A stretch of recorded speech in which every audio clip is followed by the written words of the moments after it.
Frankfurt, Rome. Pierce had helped to capture a murderer in Fort Lauderdale in the spring, unrelated to Smith. If I didn't know better, I'd have thought Kyle was trying to make me jealous of Pierce. A little before noon, I drove out to Lorton Prison, one of my least favorite places in the charted universe. Everything moves slowly inside a high-security federal prison. At an administrative max facility, prisoners are kept in their cells 22 to 23 hours a day. The boredom is incomprehensible to anyone who hasn't served time. It is not imaginable. Gary Sinigi told me that when I interviewed him years back at Lorton.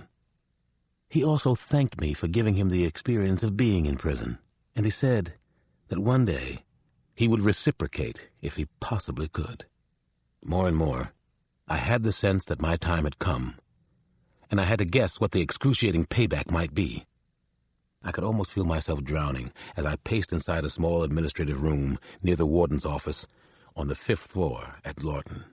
I was waiting for a double murderer named Jamal Autry. Autry claimed to have important information about Sinigi. He was known inside Lorton as the real deal. He was a predator, a 300-pound pimp who had murdered 2 teenage prostitutes in Baltimore. The real deal was brought to me in restraints. He was escorted into the small, tidy office by 2 armed guards with billy clubs. "You Alex Cross? God damn! Now ain't that something?" Jamal Autry said with a Middle South twang. I told the 2 guards that I wanted to talk to Autry alone. Even though he was in restraints, they departed reluctantly. I wasn't afraid of this big load, though. I wasn't a helpless teenage girl he could beat up on. "You asked to see me, Autry?" Jamal Autry sat down in one of 2 chairs left for us. "We both want something," he said. He began to make serious eye contact with me. He had the "don't mess with me" look now. "Tell me what you've got to trade. We'll see where it goes," I said. Autry leaned forward in his chair. He lowered his voice as if there were someone in the room besides the 2 of us. "Look it. Sinigi didn't have no friends in here. He didn't need nobody. Man had a guest in his attic. Know what I mean? Only talked to me when they wanted something." "What kind of things did you do for Sinigi?" I asked. "Sinigi had simple needs. Cigars, fuck books, mustard for his Fruit Loops. He paid to keep certain individuals away. Sinigi always had money." I thought about that. Who gave Gary Sinigi money while he was in Lorton? It wouldn't have come from his wife. At least I didn't think so. His grandfather was still alive in New Jersey.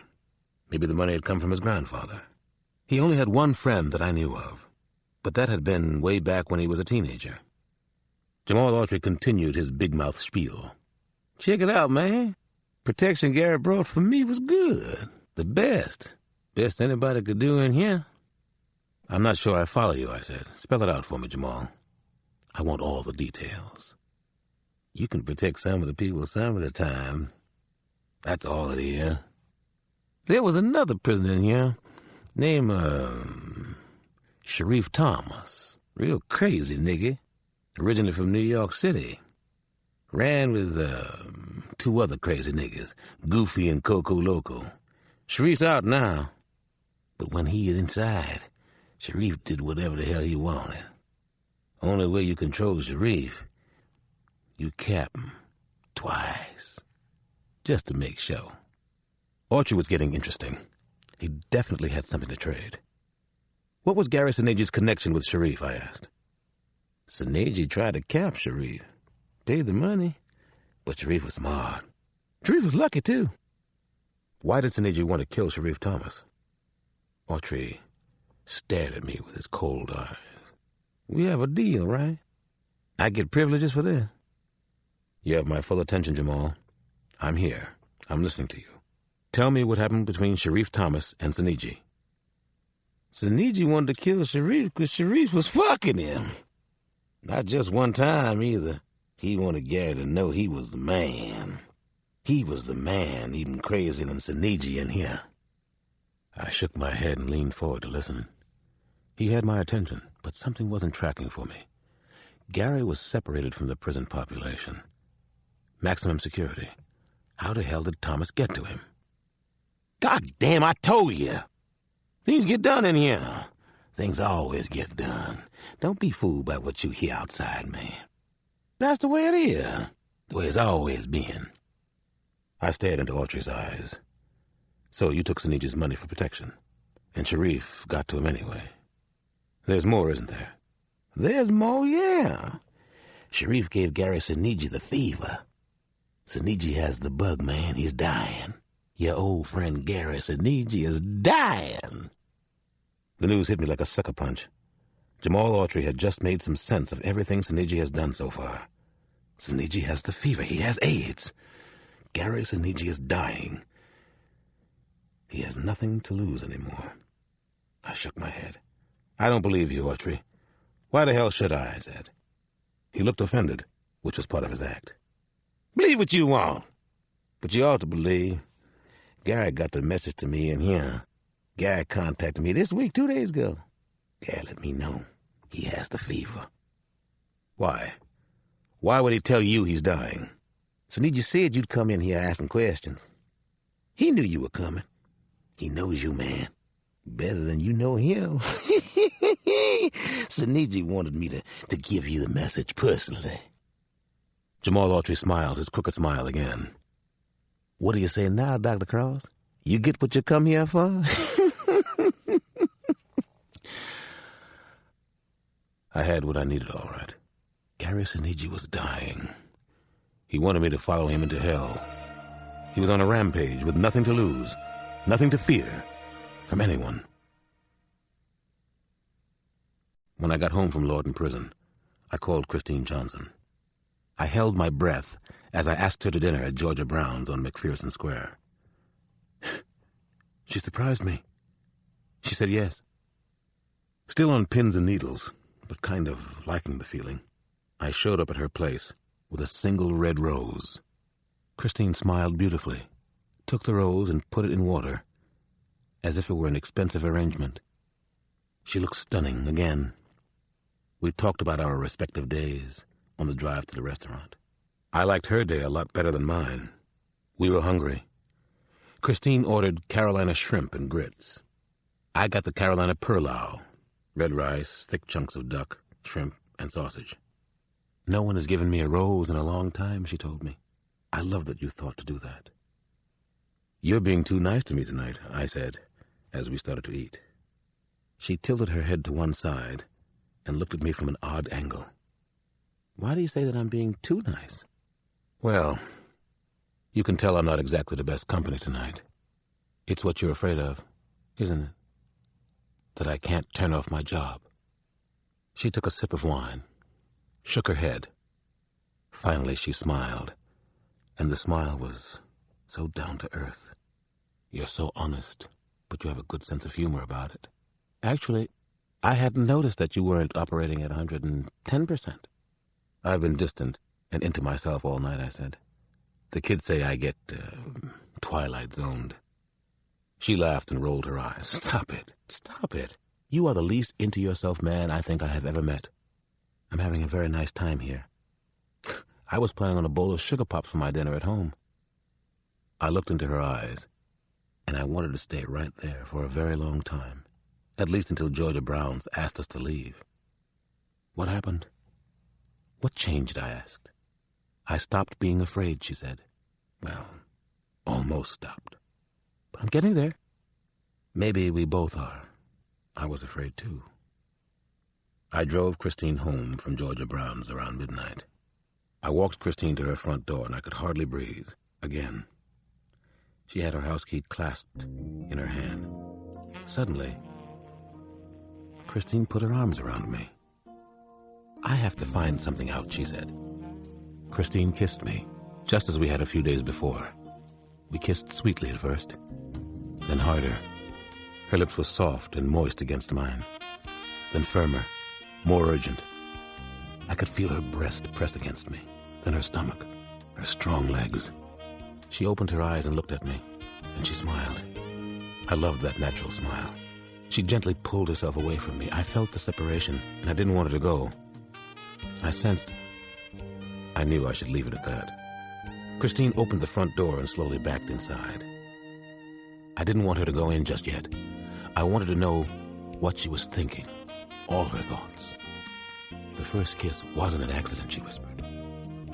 No, it wasn't an accident, I said. Gary Sinigi was in the cellar again. He didn't know what time it was, but it had to be very early in the morning. The house upstairs was as quiet as death. He reached around on the floor in the dark. He wasn't in the cellar in the old Princeton house. He could tell he wasn't. Here, the cold cement floor was smooth, and the smell was different, dusty and musty. Where was he? He turned on his flashlight. No one was going to believe this one. No one would guess whose house this was, whose cellar he was hiding in now. Sinigi pushed himself up off the floor. He felt slightly nauseated and achy, but he ignored the feeling. The pain was incidental. He was ready to go upstairs now. No one would believe what he was going to do next. How outrageous.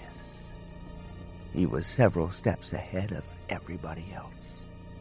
He was way ahead.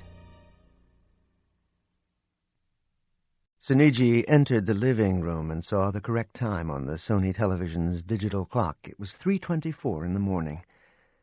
Once he reached the upstairs part of the house, he decided to crawl on his hands and knees. The tears burned his cheeks as they ran down under his shirt collar. He was dying, and he didn't deserve to die. He didn't deserve any of this, so now someone had to pay. He was silent and careful as he threaded his way through the house, slithering on his belly like a snake. The floorboards underneath him didn't even creak as he moved forward. He noticed that the upstairs part of the house had green walls. Green walls. What luck! Sinigi had read somewhere that hospital operating walls were often painted green. If the walls were white, doctors and nurses sometimes saw ghost images of the ongoing operation, the blood and gore. It was called the ghosting effect, and green walls masked the blood. The bedroom door was slightly ajar. Sinigi slowly, patiently inched it open. He heard a man softly snoring. He saw another digital clock on the bedside table, 3:23. He had lost time. He rose to his full height. He was finally out of the cellar, and he felt an incredible surge of anger now. He felt rage, and it was justified.